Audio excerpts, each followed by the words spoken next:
final question is a curiosity issue.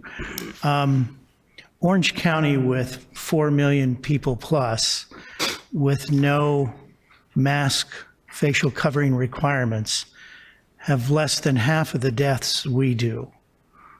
What explains their success with no masks versus our much higher number with masks? And it's probably unfair to characterize it in that way, but Yeah. what's the difference? I think that, certainly we have differences in populations. We have a lot of elderly populations. Their population, I would guess, is younger than ours on a whole. I think that how effective they are in identifying deaths. So in other words, I don't know how their relationship is with their coroner's office.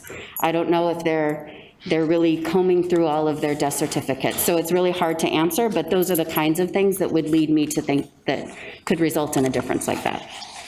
In today, on the mask issue, we had a lot of individuals raising the pros and cons of the masks, and we still have the World Health Organization that does not recommend masks for general wearing like we do. The state of California does not recommend wearing masks like we do. Why are they wrong and why are we right? I don't know that they're wrong, Supervisor. I think that with this virus, it's a novel virus. We don't have a ton of data available. What we do know is that some of the countries that have been more successful in eradicating the virus in Asia have universal masking. And so our thought process has been around looking at what other countries have done, what success they've done, and trying to emulate that.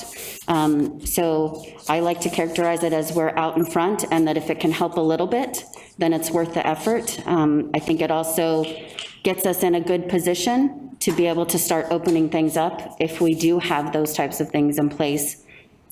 If it can help at all, then we might as well try it. Sure, because the governor's new orders, which we're waiting for Thursday, I think is going to require social distancing for businesses to reopen. And so if we pull back the social distancing, do we or do we not jeopardize the ability to reopen businesses in Riverside County? Or will his order, let's say arguably we pulled back our social distancing.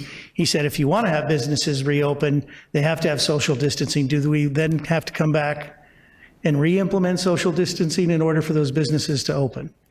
I think having the social distancing order in place puts us in a better position, particularly if we're going to be looking to accelerate the process beyond what the state initially rolls out. So I think it does put us in a better position. Thank you very much. You're welcome.